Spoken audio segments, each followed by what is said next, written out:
नमस्कार, आप देख रहे हैं वीके न्यूज। मैं हूं दिवाकर विक्रम सिंह।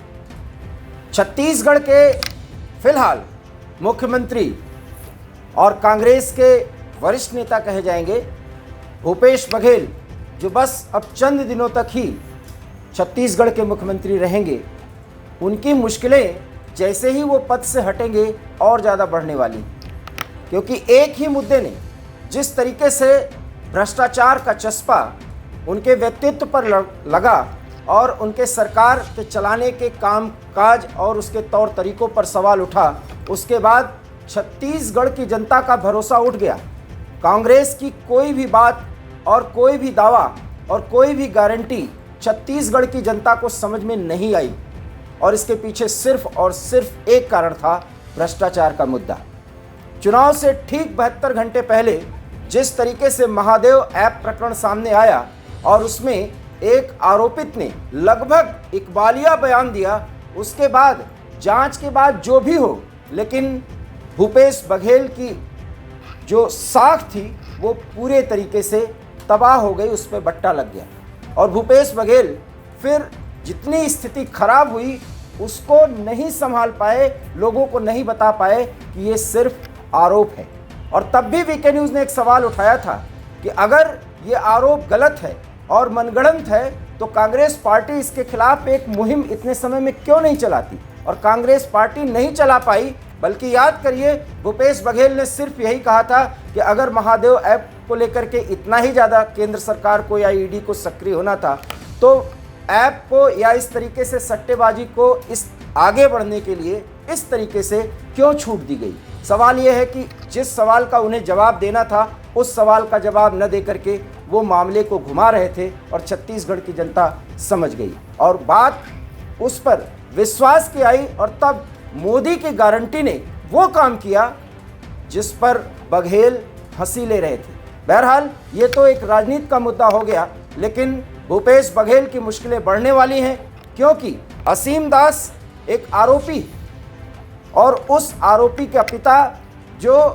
चौकीदार का काम करते थे, उनकी संदिग्ध परिस्थितियों में मौत हो गई है। एक कुएं में उनकी लाश तैरती हुई मिली है और ये बताया जा रहा है कि उन्होंने बहुत ज़्यादा शराब पी थी और उसमें भावावेश में आकर के या नशे में धुत होकर के उन्होंने आत्महत्या कर ली।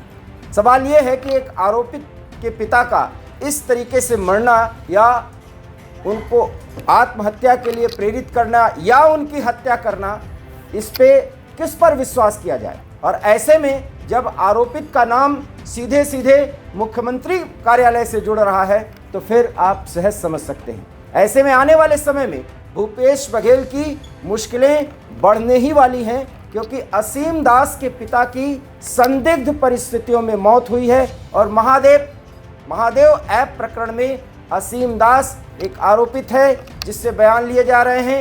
ईडी ने इनके घर पे छापा मारा है और उस छापे में भी ढेर सारी बातें पता चली हैं, कुछ कागजात जमा हुए हैं, उनकी भी रिकवरी हुई है। और वो जानकारी मिली कि किस तरीके से महादेव ऐप प्रकरण में लोगों को जोड़ा जाता था और बड़े बड़े लोगों को इससे कैसे फैसिलिटेट या उनको सहूलियत दी जाती थी, पैसा दिया जाता था, घूस दिया जाता था, आप चाहे जो मान लें। तो कुल मिलाकर के अब ईडी का शिकंजा कसेगा तो ये सारे लोग पूछताछ भी करेंगे, और पूछताछ के बाद जो बातें सामने आएंगी उसमें भूपेश बघेल की मुश्किलें बढ़नी तय हैं। अब हम आपको बताते हैं कि जिस मामले में भूपेश बघेल का नाम आ रहा है या उनसे जुड़े और कांग्रेसी नेताओं का नाम आ रहा है, उससे क्या खलबली मचने वाली है, ये किसी से अब छिपा नहीं है। लेकिन इतना ज़रूर है कि समझिए कि ये ऐप जिसे महादेव ऐप कहा गया, ये काम करता कैसे था। इस मैकेनिज़्म को अगर आप समझें तो ये देश के एक बड़े घोटालों में और जिसे आप कह सकते हैं गोरख धंधों में से एक साबित हो सकता है।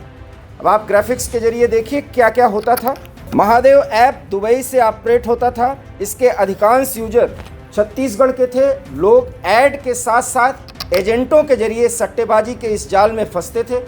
इसके बाद ये दिए गए बताए गए नंबर पर संपर्क करते थे।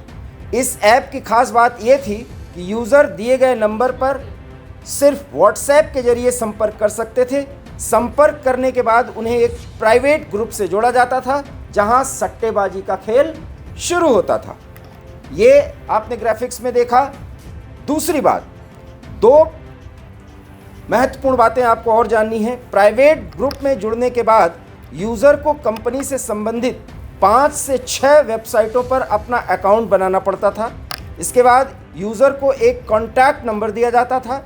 इस नंबर के ज़रिए यूज़र अपने अकाउंट में पैसे जमा करता था। इससे उन्हें पॉइंट्स मिलते थे। इन पॉइंट्स के आधार पर ऐप पर विभिन्न खेलों में सट्टेबाजी की जाती थी। ये दूसरी महत्वपूर्ण बात। और तीसरी महत्वपूर्ण बात जो आप ग्राफिक्स में देखें, शुरुआत में यूज़र को खूब जिताया जाता था।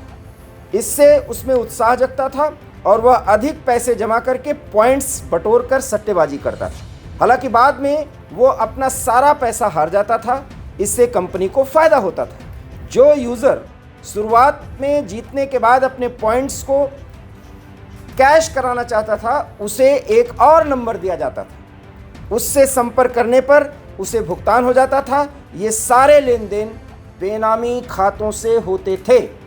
और चौथी महत्वपूर्ण बात जिसमें हमने बताया कि कैसे ये पूरा मैकेनिज्म चलता था, ईडी ने अपनी जांच में पाया कि सौरभ चंद्राकर और रवि उप्पल सट्टेबाजी से होने वाली कमाई को अपने विदेशी खातों में भेजने के लिए हवाला नेटवर्क का सारा काम करते थे।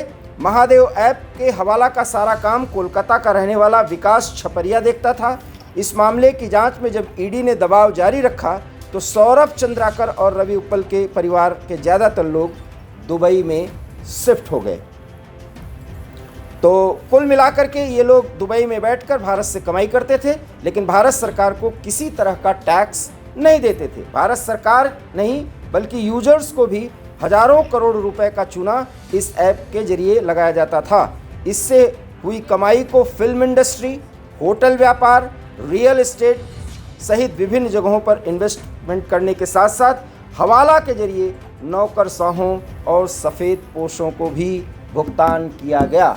ये मैकेनिज्म हमने आपको इसलिए बताया क्योंकि अंततः बड़े बड़े अधिकारी जिन्हें नौकरशाह कहते हैं और सफ़ेद पोश बड़े बड़े नेता जो लोगों के कर्ता धर्ता, उनके माई बाप साबित किए जाते थे या उनको ये दिखाया जाता था कि ये आपके तारणहार हैं, उनको इस ऐप के जरिए पैसे पहुंचाया जाता था और सारा काम हवाला से होता था। दुबई से नेटवर्क का परिचालन होता था। क्या आपको अब भी नहीं लगता कि इससे देश विरोधी तत्व जुड़े हुए थे? दाऊद गैंग जैसे गिरोह जो थे इसके पार्ट हो सकते थे या हुए होंगे, क्योंकि अब ईडी की जांच में या और अन्य जांच एजेंसियों के सक्रिय होने के बाद जिस तरीके से ज़्यादातर लोग छत्तीसगढ़ से ही जुड़े हुए थे, ऐसे में भूपेश बघेल के साथ किस तरीके की संलिप्तता इन लोगों की रही है वो जांच का एक बड़ा विषय है और आने वाले समय में भूपेश बघेल की मुश्किलें बढ़ने वाली हैं।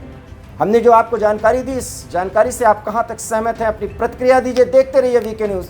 खबरों का सिलसिला यहां नहीं थमता। फिलहाल मुझे दीजिए इजाजत। नमस्कार। वीके न्यूज़, राष्ट्र के नाम।